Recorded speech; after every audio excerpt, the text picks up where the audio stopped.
All right, let's try one now that has domain issues. So we're dealing with denominators already starting, and we have radicals here.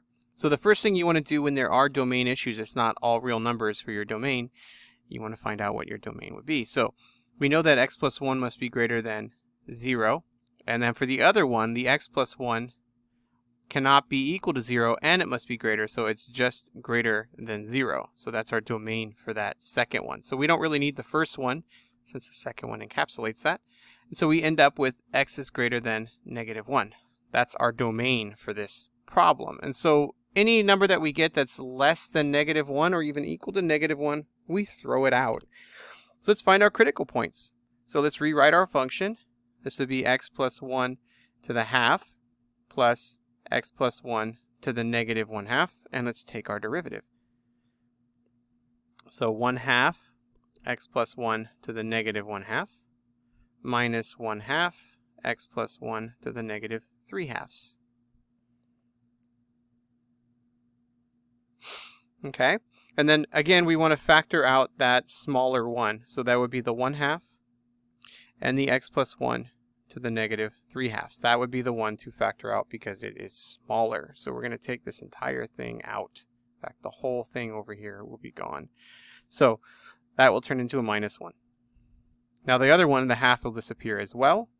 And then the difference between -3/2 and 1/2 is just 1. So we end up with this. So whatever you factor out, you can always just add it on there like that. So if I did that to both, you would see that the second one just disappears completely. And so 3/2 minus 1/2 is 2/2, which is 1. Okay, so now we can finish this by rewriting it. So our denominator would be 2, and then I'm going to put it back into its form, which is square root of x plus 1 cubed.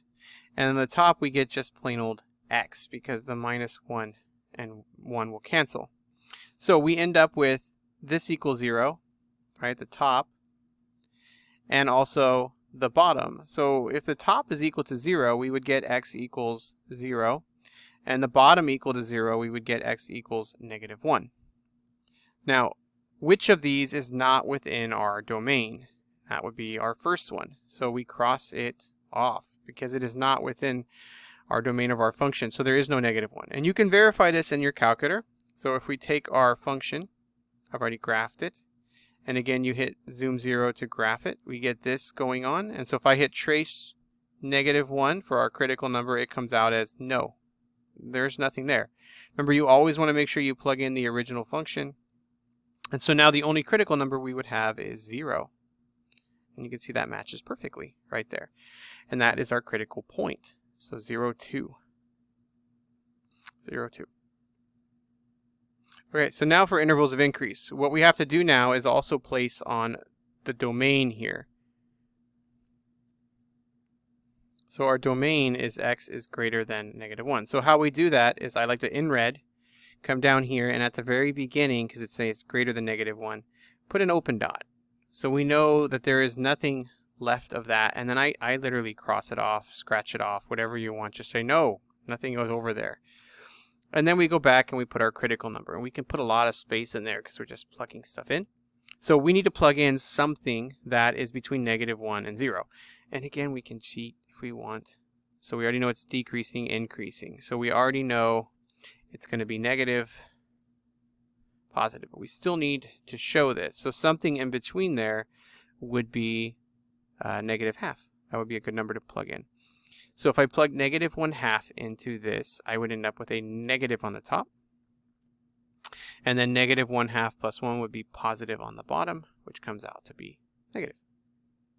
And then something over here, how about 100? So that's positive everything. There's no negatives there, so that's just positive. Checks out perfectly. So intervals of increase would be from 0 to infinity, and then intervals of decrease would be from -1 to 0. And now it would be a bracket had that been an equal sign on here, but it's not. It's greater than. So if it had greater than or equal to and greater than or equal to 1, we'd want to make that a closed dot, indicating that we would have a bracket here for it, but it's not. And then again, you verify everything in the calculator. So from -1 to 0, it's decreasing. And then from 0 to infinity, it's increasing. So it checks out. Maximums, there are none. And that is a minimum. We have a minimum of 2 at x equals 0. And then again, you can look at the calculator or verify by the graph that it's always coming down and then always going back out from it. That would make that an actual absolute minimum or a minimum as well. And we don't have a maximum. So there you have it.